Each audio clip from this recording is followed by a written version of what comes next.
On PC and mobiles, I will show you in a few moments how to join Ragnarok M Eternal Love Discord server. It's the same method on both PC and mobiles. For this, we will open a browser on your PC or mobile. Can be whichever. In my case, I will use Microsoft Edge. Now click on the URL bar and type this URL to be able to join this Discord server.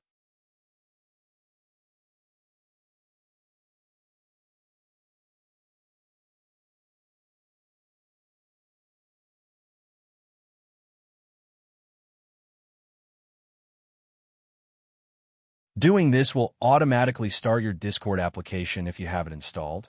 Then click Join, and you'll have access to the Discord server.